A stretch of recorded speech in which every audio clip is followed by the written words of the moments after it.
अनेक समुदायको एक आवाज, यो कार्यक्रम सुरक्षित समुदाय। नमस्कार।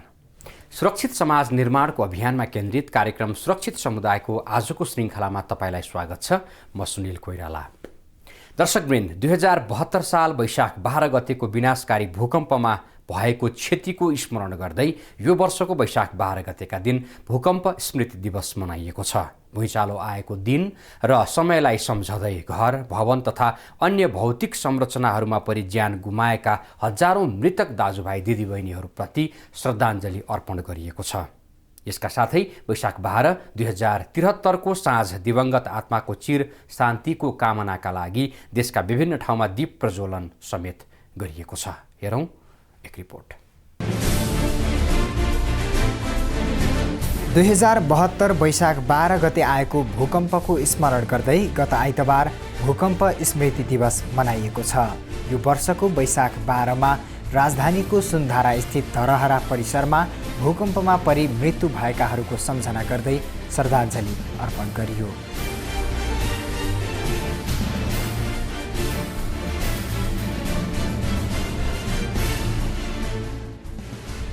गृह मन्त्रालयद्वारा आयोजित यस कार्यक्रममा प्रधानमन्त्री केपी शर्मा ओली, उप प्रधानमन्त्रीहरू, मन्त्रीहरू, राष्ट्रिय पुनर्निर्माण प्राधिकरणका प्रमुख कार्यकारी अधिकृत, मुख्य सचिव, नेपाल सरकारका उच्च अधिकारीहरू, सबै सुरक्षा निकायका उच्च अधिकारीहरू, कूटनीतिक नियोगका प्रतिनिधि तथा सर्वसाधारणले दिवंगत आत्माको चिर शान्तिको लागि भावपूर्ण श्रद्धाञ्जली व्यक्त गरे।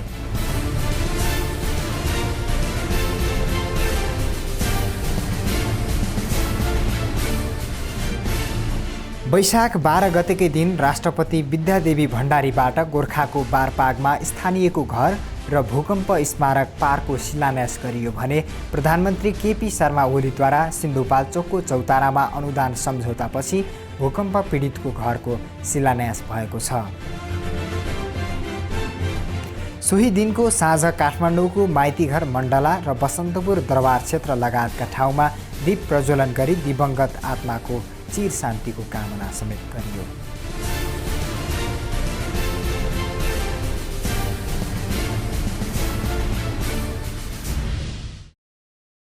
रिपोर्टपछि अब पालो छोटो सन्देशमूलक विश्रामको। होइन, 3 कोठाको घर बनाउने भनेको त 4 कोठाको घर बन्छ कि क्या हो? ए आम्मा हो, के हो बिना चाहिँ तिम्रो चाल? नक्सा सक्सा छैन, सिधै घर बनाइदिएको। नाकेर तेरो जस्तो दिमाग हो र? नक्सा त यहाँ छ, यहाँ दिमागमा।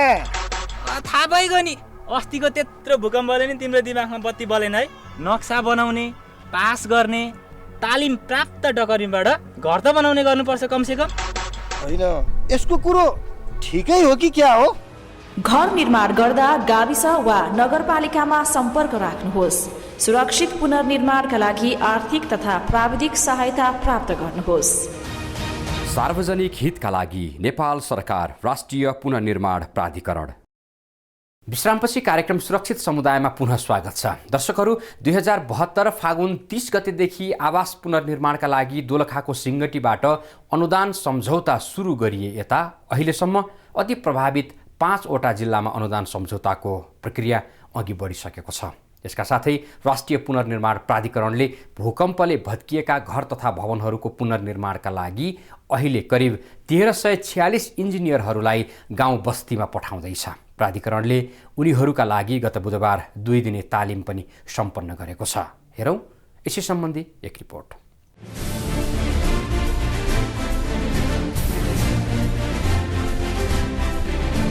यहाँ देशका 1346 जना नवजवान इन्जिनियरहरूले भूकम्प प्रतिरोधी भवन निर्माण सम्बन्धी अभिमुखीकरण तालिम लिँदैछन्।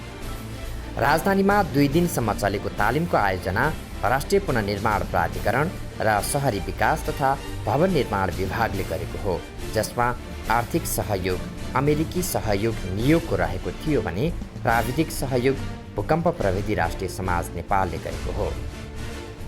भूकम्प पछिको पुनर्निर्माणका लागि बलियो घर बनाउन दक्ष इन्जिनियरहरूको आवश्यकता पर्ने भएकोले यो तालिमको आयोजना गरिएको हो।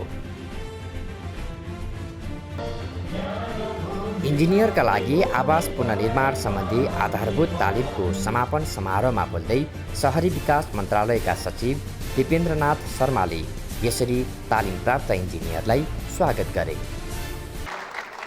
मञ्चमा आसीन सम्पूर्ण महानुभावहरू र अघि मैले सम्बोधन गरेका सम्पूर्ण महानुभावहरू लगायत तपाईहरू युवा पुस्ताका इन्जिनियर तथा आर्किटेक्टहरूलाई आजको यस कार्यक्रममा हार्दिक स्वागत गर्न चाहन्छु।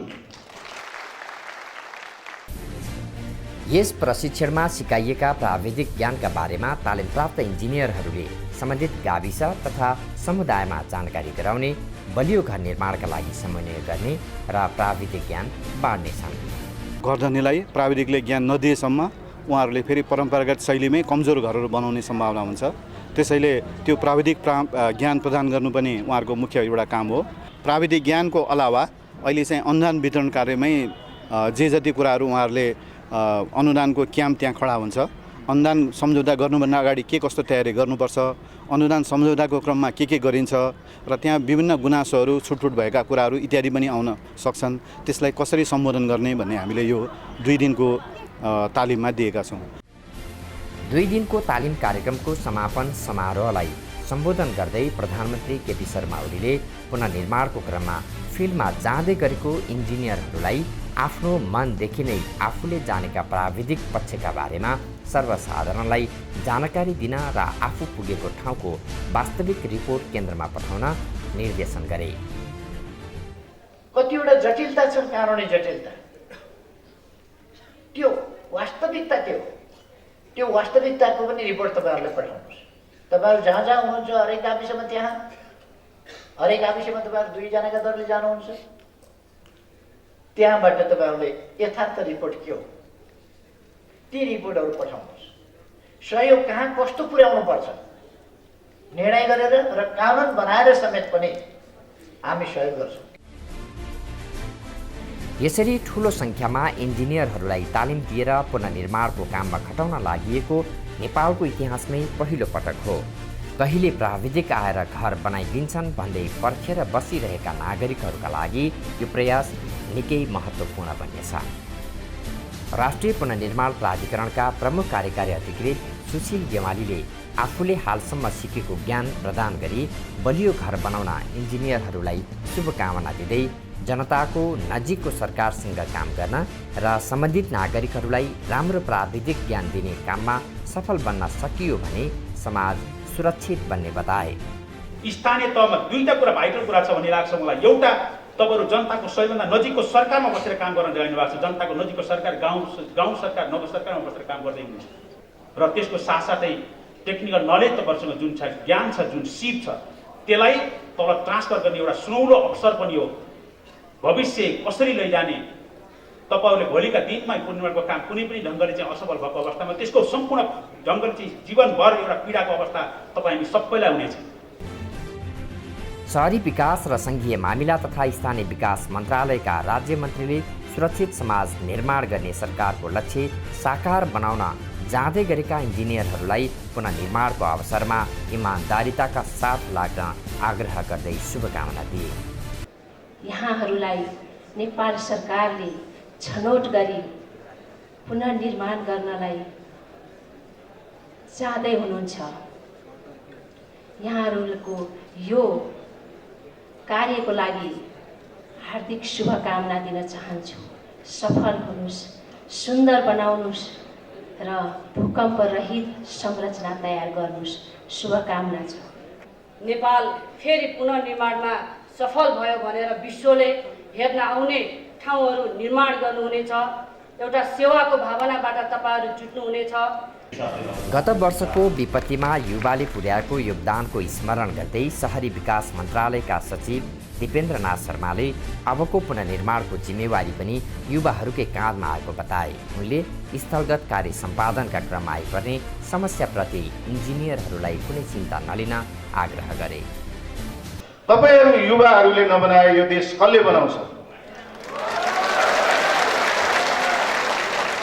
अहिले नबनाए अब कहिले बन्छ? त्यसैले म तपाईहरूलाई अनुरोध गर्न चाहन्छु, प्रशासनिक नेतृत्वको हैसियतले, तपाईहरूको प्रशासनिक नेतृत्वको हैसियतले कि तपाईहरूलाई फिल्डमा परेका सबै समस्याहरूको समाधान हुनेछ तर तपाईँहरूले मैले अघि भनेको 3टा कुरा सिद्धान्तमा उभिएर पीडितमुखी भएर र फेयर भएर काम गर्नुहोस्। तपाईँलाई मन्त्रालयले सधैँ ब्याकअप गर्छ। तपाईँहरूको सफलताको कामना गर्दछु। तपाईँहरू सफल हुनुभयो भनेदेखि यो देश सफल हुन्छ।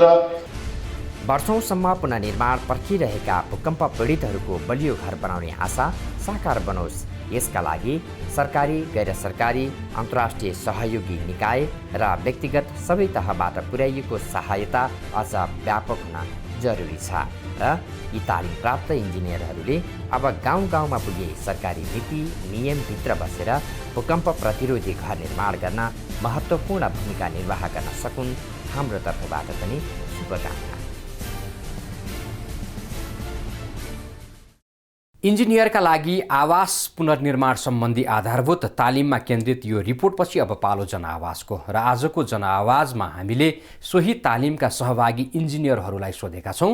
तालिममा तपाईँले के सिक्नुभयो र त्यसलाई अब कसरी व्यवहारमा कार्यान्वयन गर्नुहुन्छ? सुनौँ उनीहरूको यो आवाज जनआवाजमा।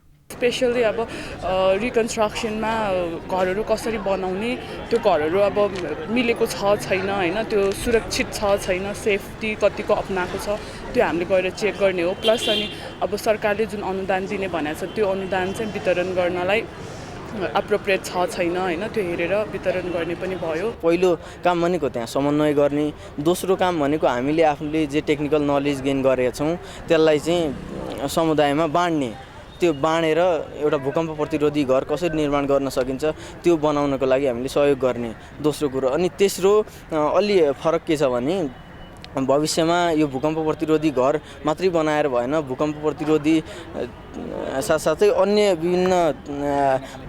विभिन्न विपदहरूबाट जोगिन सक्ने खालको हामीले बस्तीहरू निर्माण गर्नु छ। त्यसको पनि अहिले नभएर केही समय पछाडि हामीले कार्यादेश पाउँछौँ होला, त्यही अनुसार हामीले चाहिँ काम गर्नुपर्ने हुन्छ। म फिल्डमा गएर त्यहाँ गएर आफूसँग जुन सिकेको छु, जुन ज्ञान छ, आफूले पढ्दाखेरि लिएको ज्ञान र जुन तालिमहरूबाट र आफ्नो कामबाट अहिलेसम्म अनुभवबाट सिकेको सिपहरू त्यो स्थानीय स्तरमा रूपान्तरण गर्नेछु। भूकम्पबाट पीडित छन् उनीहरूलाई सरसल्लाह दिने अनि कसरी भूकम्प रहित घर बनाउने होइन, त्यो बारे हामी सरसल्लाह दिन्छौँ। घर बनाउने कि घर बनियो भत्किन्छ यति यो आयो, तर कसरी भत्किन्थ्यो हाम्रो इन्जिनियर त्यो हामीले सल्लाहहरू दिएर अनि जति पनि हाम्रो उता गाउँतिर हुनुहुन्छ अब पीडित जो हुन्छ तिनीहरू समुदायमा गएर अब तिनीहरूलाई नै अब आशय दिनु पऱ्यो। एक प्रकारले होइन च्यालेन्जिङ वर्कमा हामीहरू जाँदैछौँ होइन, एउटा च्यालेन्जिङ वर्कमा जाँदैछौँ, समस्याहरू पनि आउँछ त्यहाँ होइन, त ट्याकल गरौँ होइन, अब गएपछि अब थाहा हुन्छ नि त त्यो कुरा कसरी ट्याकल गर्नु। यो जनआवाजसँगै आजलाई कार्यक्रम सुरक्षित समुदाय यति नै। अबको पुनर्निर्माणमा इन्जिनियरहरूसँगै सम्बन्धित घरधनी, डकर्मी तथा निर्माण कार्यसँग प्रत्यक्ष अप्रत्यक्ष संलग्न रहने सबैको भूमिका उत्तिकै महत्त्वपूर्ण छ। अब निर्माण गरिने बस्ती समुदायको सुरक्षा र व्यवस्थाका लागि दक्ष इन्जिनियरहरूको निकै ठुलो दायित्व र जिम्मेवारी छ र तालिम प्राप्त यी इन्जिनियरहरूले यही दायित्व र जिम्मेवारी गहनतापूर्वक व्यवहारमा उतार्न सकुन्। हाम्रो तर्फबाट शुभकामना छ। हवस् त, समुदायको सुरक्षामा केन्द्रित नयाँ विषयका साथ अर्को साता पुनः आउनेछौँ। अब बन्ने घर बलियो निर्माण गरौँ। नमस्कार।